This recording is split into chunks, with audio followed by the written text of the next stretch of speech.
The Lord spoke to Moses in the Desert of Sinai in the first month of the second year after they came out of Egypt. He said, "Have the Israelites celebrate the Passover at the appointed time. Celebrate it at the appointed time at twilight on the 14th day of this month, in accordance with all its rules and regulations." So Moses told the Israelites to celebrate the Passover, and they did so in the Desert of Sinai at twilight on the 14th day of the first month. The Israelites did everything just as the Lord commanded Moses. But some of them could not celebrate the Passover on that day because they were ceremonially unclean on account of a dead body. So they came to Moses and Aaron that same day and said to Moses, "We have become unclean because of a dead body, but why should we be kept from presenting the Lord's offering with the other Israelites at the appointed time?" Moses answered them, "Wait until I find out what the Lord commands concerning you."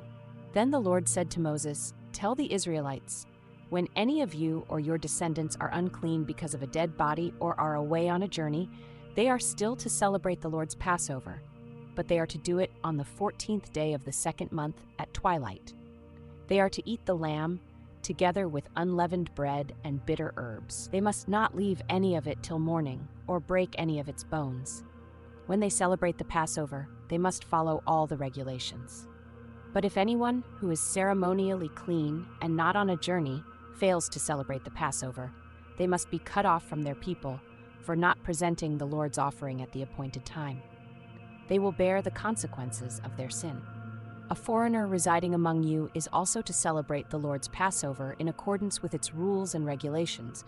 You must have the same regulations for both the foreigner and the native born. On the day the tabernacle, the tent of the covenant law, was set up, the cloud covered it. From evening till morning, the cloud above the tabernacle looked like fire. That is how it continued to be. The cloud covered it, and at night it looked like fire. Whenever the cloud lifted from above the tent, the Israelites set out. Wherever the cloud settled, the Israelites encamped. At the Lord's command, the Israelites set out, and at his command, they encamped. As long as the cloud stayed over the tabernacle, they remained in camp. When the cloud remained over the tabernacle a long time, the Israelites obeyed the Lord's order and did not set out. Sometimes the cloud was over the tabernacle only a few days. At the Lord's command, they would encamp, and then at his command, they would set out. Sometimes the cloud stayed only from evening till morning, and when it lifted in the morning, they set out. Whether by day or by night, whenever the cloud lifted, they set out. Whether the cloud stayed over the tabernacle for 2 days or a month or a year, the Israelites would remain in camp and not set out, but when it lifted, they would set out. At the Lord's command they encamped, and at the Lord's command they set out. They obeyed the Lord's order in accordance with his command through Moses.